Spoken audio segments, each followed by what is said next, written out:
जी, हमारा पहला क्वेश्चन है matrix addition and scalar multiplication.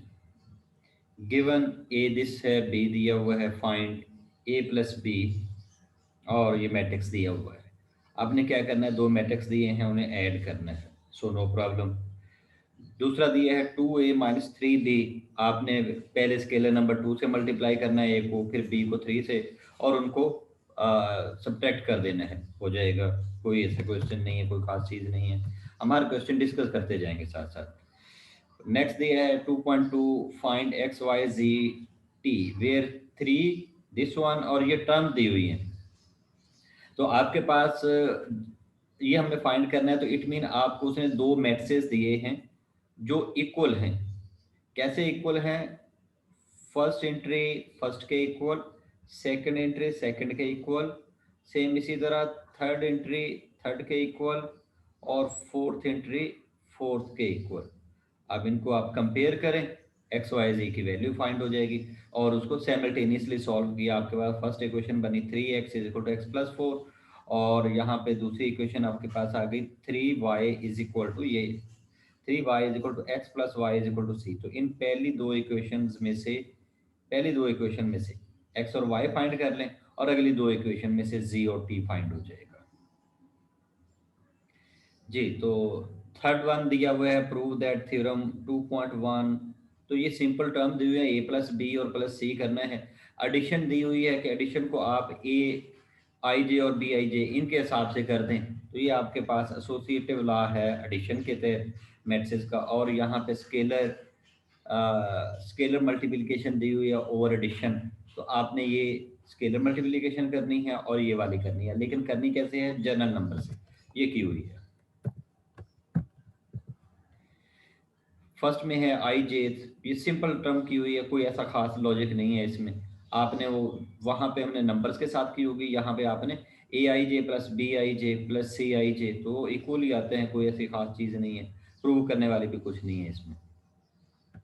Next दिया वो था मैट्रिक्स मल्टीप्लिकेशन। मैट्रिक्स की मल्टीप्लिकेशन है, रूल आपको याद होना चाहिए कौन से मैट्रिक्स मल्टीप्लाई हो सकते हैं।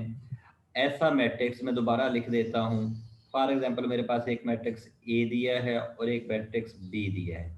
मैंने लास्ट डे भी बताया था, फॉर एग्जांपल मेरे पास ये एम क्रॉस एन दिया है और ये पी क्रॉस क्यू दिया है।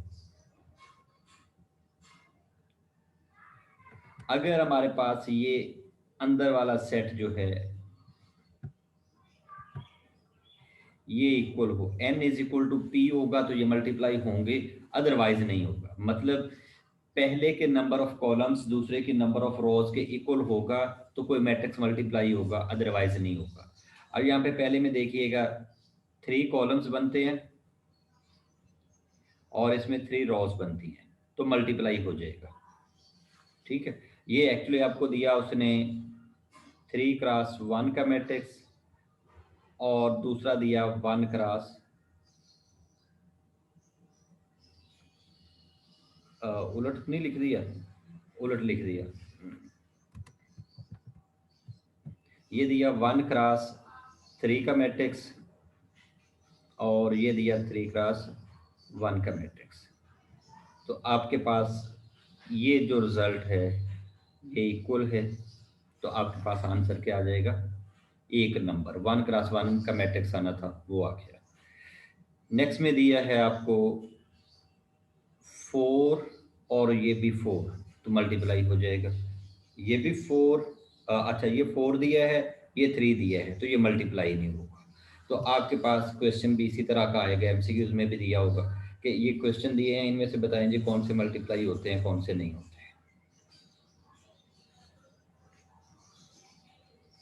जी, तो क्वेश्चन नंबर 25 दिया है। हाँ, ये एमसीक्यूज का क्वेश्चन है, आपने साइज बताना है। एमसीक्यूज है, इनमें से एक क्वेश्चन मैंने जरूर पेपर में देना है, ध्यान में रखिएगा।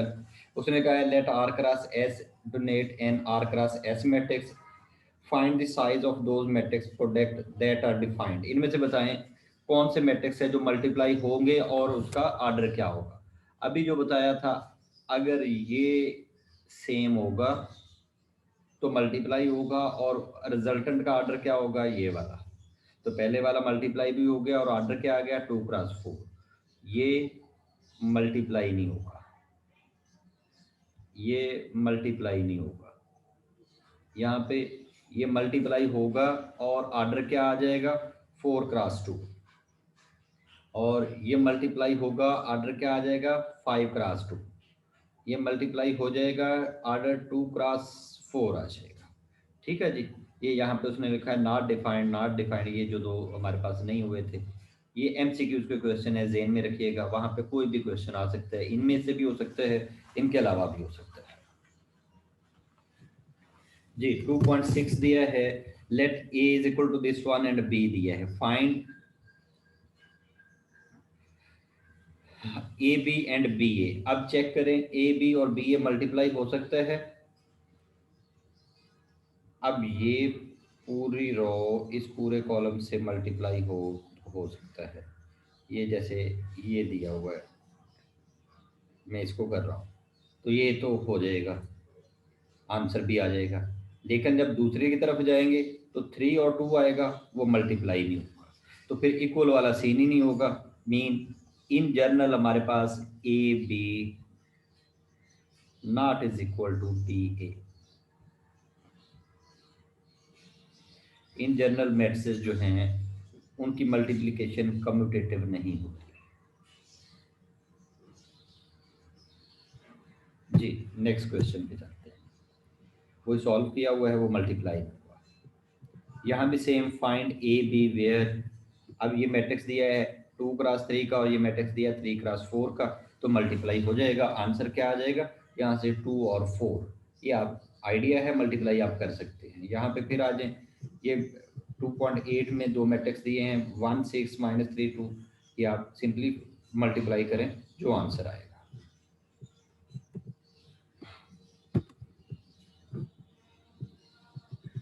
ये प्रूव दैट थ्योरम दिया हुआ है A B C is equal to A B C, तो आपने जनरलाइज करना है ए आई जे बी जे के एंड सी के जे, कोई भी आपने तीन मैट्रिसेस वो ले लिए matrices, and let A B is equal to S. कोई खास जरूरत नहीं है इसको सॉल्व करने की। सेम इसी में ये ट्रांसपोज पे आ जाए, find the transpose of each matrix. तो क्या करना है, रॉ को कॉलम में इंटरचेंज कर देना है, सिर्फ इतना ही क्वेश्चन। थ्योरम दिया है, prove that this one A B transpose equal to B transpose A transpose, तो ये भी वही आ जाएगा, कोई खास चीज़ नहीं है। स्केयर मैट्रिसेस दिए हुए हैं, find the diagonal and trace of each matrix. तो ट्रे डायगोनल का पता ही है क्या होता है, इसमें से ये डायगोनल आ गया, इसी का सम जो है वो इसका ट्रेस आ गया। इसका ना सम आ सकता है, ना डायगोनल आ सकता है, ना ट्रेस आ सकता है, ना डायगोनल आ सकता है। डायगोनल होने के लिए स्क्वायर मैट्रिक्स होना ज़रूरी है। तो ठीक है, इसका हो सकता है आपको क्वेश्चन इस तरह करके वो दे दिया जाए पेपर में। तो ये जो स्क्वायर ही नहीं है, तो इसका मतलब इसका ना डायगोनल है और ना ट्रेस है।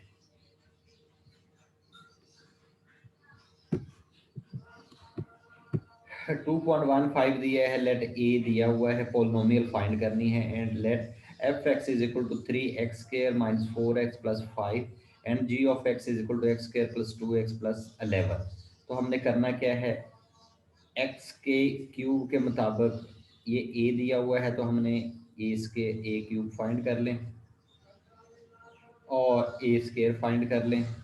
क्या करना है, ए स्क्वायर ए क्यूब, जैसे सिंपली मल्टीप्लाई किया, ए को ए से मल्टीप्लाई किया तो ए स्क्वायर हो गया, ए स्क्वायर को ए से मल्टीप्लाई किया तो ए क्यूब आ गया। तो ये और ये दो टर्म्स आ गए। अब करना क्या है, उसने आपसे पूछा क्या है, एफ ऑफ ए बताएं क्या आएगा। एफ ऑफ ए आपने यहाँ पे इसकी जगह पे पुट किया, बल्कि ये लिखा हुआ है पूरी पोलिनोमियल में, ये पोलिनोमियल आपकी 2a³ minus 4a plus 5i, ये जो आपने फाइंड किए हुए मल्टीप्लिकेशन के बाद वो आपने टर्म्स लिख दी, वो आपके पास आंसर आ जाएंगे। ठीक है जी, तो ये आपके पास पोलिनोमियल बन जाएंगे। फिजिकल पेपर में आपसे इस टाइप का क्वेश्चन पूछा जा सकता है, लेकिन एमसीक्यूज में डेफिनेटली इस तरह कोई क्वेश्चन नहीं हो सकता। Let A is this one. Find a non-zero column vector u x y such that AU is equal to 3u. Describe all such vectors. वो वेक्टर भी बताए कौन कौन से आ सकते हैं। तो हम वो सिंपली लिख लेते हैं, first set up the matrix equation AU is equal to 3u। हमने वो u सपोज कर लिया, u किसके इक्वल है, and then write each side as a single matrix column vector as follow. हमने क्या किया, हमने यहाँ पे ए के साथ यू, हमने वो यू फाइंड करना था, यू क्या होगा, वो यू एक्स वाई और 3xy। तो अब क्या बनेगा, इनको आप मल्टीप्लाई करते हैं, ये आ गया और ये 3x 3y आ गया। अब दो मैट्रिक्स जब इक्वल हों तो आप इक्वेट कर दें। अब फर्स्ट रो इसके इक्वल और सेकंड रो सेकंड एलिमेंट के इक्वल, इनको आपने इक्वेट किया, सिंप्लीफाई किया, तो आंसर आपके पास, अच्छा ये दोनों सिमिलर इक्वेशंस आ गई। ये 2x minus 3y is equal to 0 और ये 4x minus 6y is equal to 0। तो यहाँ पे देखिए मैं अगर 2 कॉमन लेता हूँ तो मेरे पास ये टर्म बन जाएगी 2x माइनस 3y। तो ये एक इक्वेशन आ गई, लेकिन अब हमें दो वेरिएबल फाइंड करने थे। This system reduces to one non degenerate linear equation in two unknowns and so has an infinite number of solutions. अब एक इक्वेशन है, हमारे पास नंबर ऑफ वेरिएबल्स ज़्यादा हैं और नंबर ऑफ इक्वेशंस कम हैं, तो इसका कोई भी एग्जैक्ट सॉल्यूशन नहीं आ सकता। To obtain a non singular solution, let say y is equal to 2, आपने y को 2 कहा तो x 3 आ गया। अब इसी तरह आपके पास जितने आप नंबर लेना चाहें वो आपके आंसर आ जाएंगे। ठीक है, आपके पास कोई डिजेनरेट नहीं, वो नहीं आया। कोई ऐसी इक्वेशन नहीं, अगर दो इक्वेशन थी दो रिजल्ट आ जाते तो हम एक्स वाई की वैल्यू लिखते, हमारा काम खत्म हो जाता। कहते हैं डिस्क्राइब ऑल सच वेक्टर्स, ऐसे सारे वेक्टर बताए कौन से होंगे। To find the general solution set y is equal to a, आप कोई भी a नंबर दे दें। यहाँ पे तो हमने ये दिया ना 2 और 3, आप यहाँ पे x को a कह दिया या y को b कह दिया या c कह दिया, कोई भी नंबर दे दे, तो आपके पास वो सारे सेट क्या बन जाएगा, ये वाला। ठीक है जी।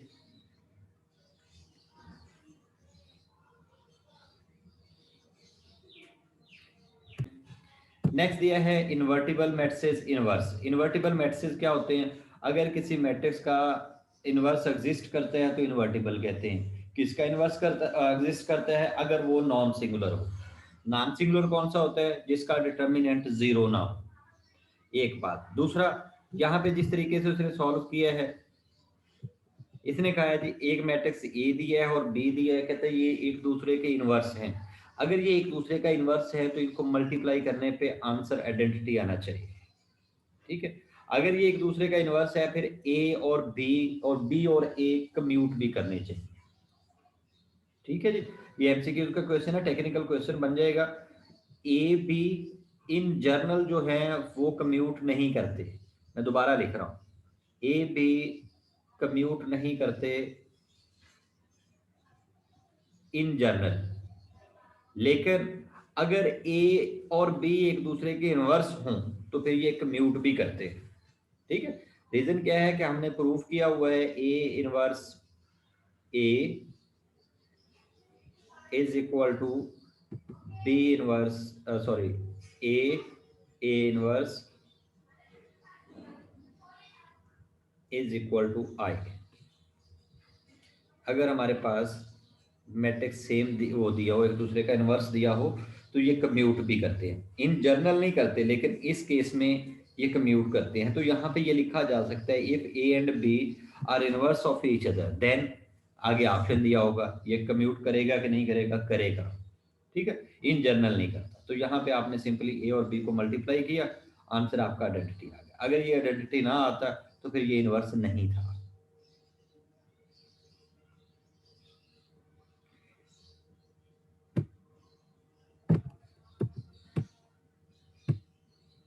जी, find the inverse if possible of each matrix. इनका कहते हैं इनवर्स बता दें अगर पॉसिबल है। तो सिंपली तरीका वही है, आप इनका मॉड फाइंड करते हैं। अगर मॉड 0 आ गया तो इनवर्स एग्जिस्ट नहीं करता, इसका करता है, इसका भी करता है इनवर्स एग्जिस्ट, इसका नहीं करता।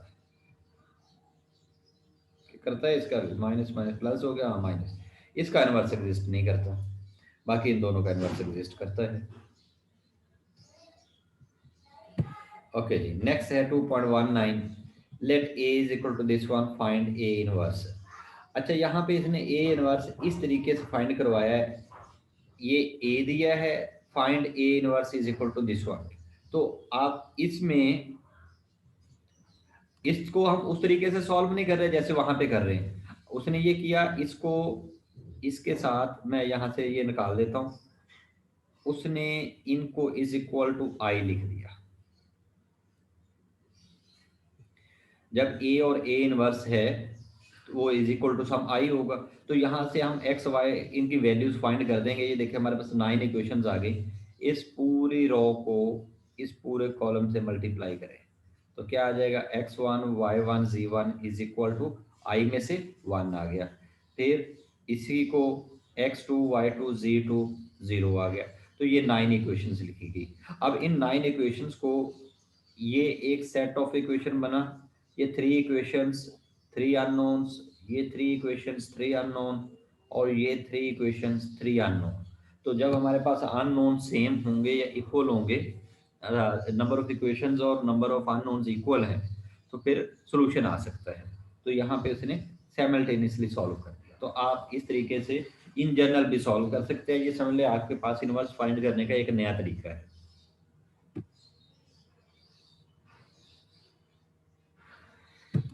ओके जी, 220 दिया है, let A and B be invertible matrices with same size, show that AB is also invertible and AB inverse is equal to B inverse A inverse। thus by induction A1 to this one M जितने भी matrices दिए हों वो इसके equal होंगे। Using the associativity of the matrix multiplication we get, क्या आ जाएगा ये हमारे पास, AB is equal to B inverse A inverse is equal to A into A B this one. हाँ, तो ये मल्टीप्लाई हो गया, यहाँ पे B inverse A inverse into किया, तो ये अंदर से इन दो को पहले लिखा, ये आई और फिर वो आई, फिर ये आ गया। Thus A B inverse is equal to B inverse A inverse. तो ये सॉल्व हो गया, इसमें कोई ऐसा खास दिया ही नहीं है जी। डायगोनल एंड ट्राइंगुलर मैट्रिक्स, ये अगर आपको एक डायगोनल दिया है, लेट ए बी एंड सी, ये डायगोनल्स दिए हुए हैं, तो कहते हैं राइट द डायगोनल मैट्रिक्स, तो ये पूरे मैट्रिक्स के फॉर्म में लिख दें, सो नो प्रॉब्लम। आप इस फॉर्म में लिख दें, इस फॉर्म में लिख दें, एक ही बात है, ठीक है जी। अच्छा, let A is this one, B this one, find. अच्छा हाँ, ये आपके एमसीक्यू का क्वेश्चन है।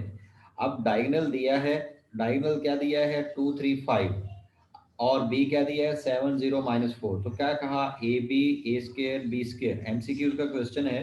तो ये छोटा सा क्वेश्चन बनता है, क्यों, डायगोनल ने सिर्फ डायगोनल से मल्टीप्लाई होना है, बाकी कोई वो नहीं है, कोई रॉकेट साइंस नहीं है। तो ए बी किया तो क्या आ गया, 7 0 के साथ, और ये तो मल्टीप्लाई कर दें, क्या आ जाएगा आंसर, 14, बल्कि ये किया हुआ है, ये आ जाएगा 14 0 और -20, ये डायगोनल मैट्रिक्स आ गया। तो ये एमसीक्यू का क्वेश्चन है। फिर ए स्केयर दिया है, तो डायगोनल को डायगोनल से मल्टीप्लाई करना है, तो क्या आंसर आ जाएगा, 4 9 25, ये आ गया डायगोनल। बी स्केयर करना है तो क्या आ जाएगा, 49 0 16, ये आपके पास डायगोनल आ गया। अब फर्दर जो क्वेश्चन दिया है, find F of A where polynomial find करें ए स्केयर 3x -2, तो यहाँ पे ये कौन सी वो ए की पोलिनोमियल है, तो ए की पोलिनोमियल में हम क्या करेंगे, यहाँ पे ए square plus 3a -2i,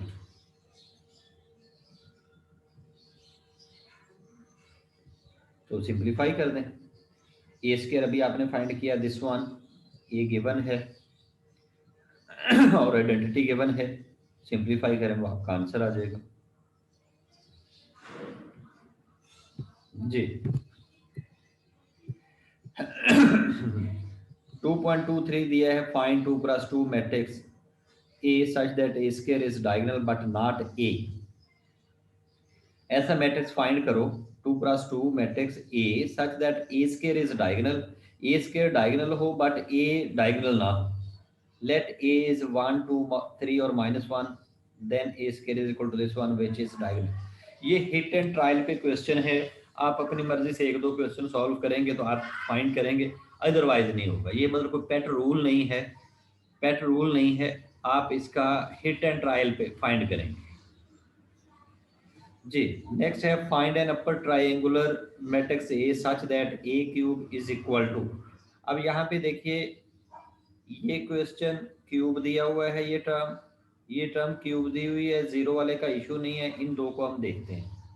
late A is equal to X Y 0 z, then X cube is equal to 8 so X is equal to 2, z cube is equal to 27 so z is equal to 3। Next calculate A cube using 2 and 3। तो हम क्या करेंगे, 0 2 और y रह गया हमारा 3, ये ए square किया, ये ए स्क्वायर के बाद ए क्यूब किया, तो ये ए क्यूब आ गया हमारा 8 0 19 y और ये 27। अब ये 19 y आया हमारा, यहाँ पे टर्म क्या दी हुई है 57, तो 19 को 3 से मल्टीप्लाई करें तो -3, ये आपके पास आंसर आ जाएगा। इस टाइप का क्वेश्चन एमसीक्यूज में हो सकता है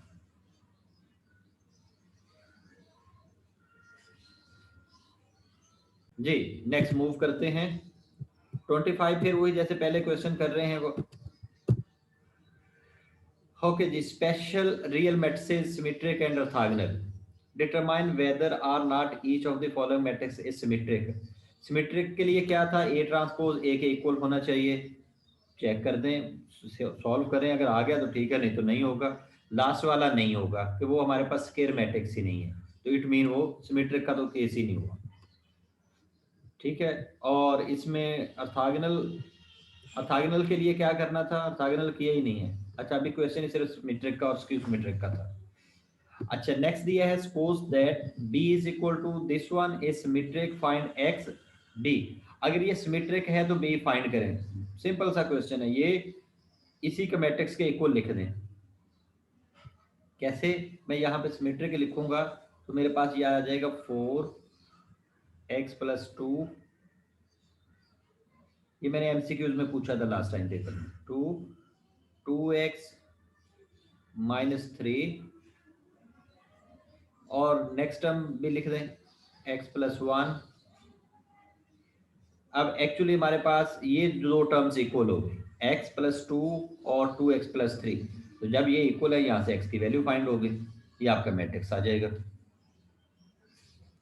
जी। नेक्स्ट दिया है let A be an arbitrary 2 × 2 real orthogonal matrix, prove that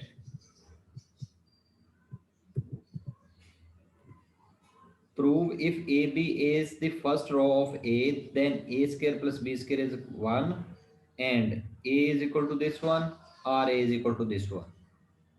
B भी दिया है यही क्वेश्चन। अब यहाँ पे देखें, suppose XY is the second row of A, because of row A form an orthogonal set we have। अगर वो ऑर्थोगोनल बनाती है तो फर्स्ट रो से A square plus B square is equal to 1 और दूसरी रो से भी वही बन जाएगा x square plus y square is equal to 1 और ये ax plus by is equal to 0। अब मल्टीप्लाई करके देख रहे हैं ऑर्थोगोनल हमारे पास था क्या, अगर a transpose is equal to identity आता था तो ऑर्थोगोनल था जी बच्चे, यही था x square plus y square is equal to 1, first row से 1 आ गया, सेकंड रो से 1 आ गया और जो नॉन डायगोनल था ax plus by is equal to 0। Similarly the column form of orthogonal is a square plus x square is equal to 1 और b square y square is equal to 1 और ये फिर वही।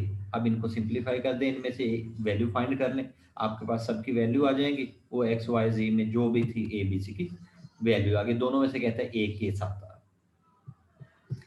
ओके जी, find 2 × 2 orthogonal matrix A, जैसे वो क्वेश्चन किया सेम इसमें भी हुई, positive multiple of 3 4, normalize 3 4 to get, normalize कर सकते हैं, यूनिट वेक्टर फाइंड कर दें, नॉर्मलाइज 3 4 टू गेट 3/5 और 4/5, देन प्रॉब्लम 28 से ही वही आपका आंसर है।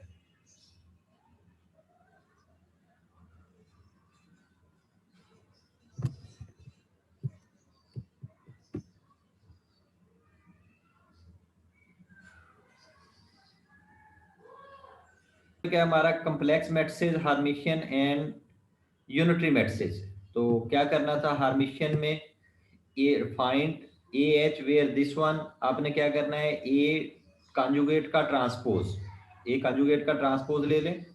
यूनिटरी के लिए क्या था, ए कॉन्जुगेट का ट्रांसपोज ले, अगर आइडेंटिटी आ गई तो हमारे पास यूनिटरी हो जाएगा 32 भी। बस जी, बाकी ये ब्लॉक मैट्रिसेस हैं, एक ही क्वेश्चन था उसका। ब्लॉक मैट्रिक्स दिया है, कंसीडर द फॉलोइंग, तो क्या कराएं इसका, ये कोई ऐसे खास वो नहीं है, कोई यूज के नहीं है। तो जी ये हमारी एक्सरसाइज थी, इसमें बताएं कोई बात पूछना हुआ।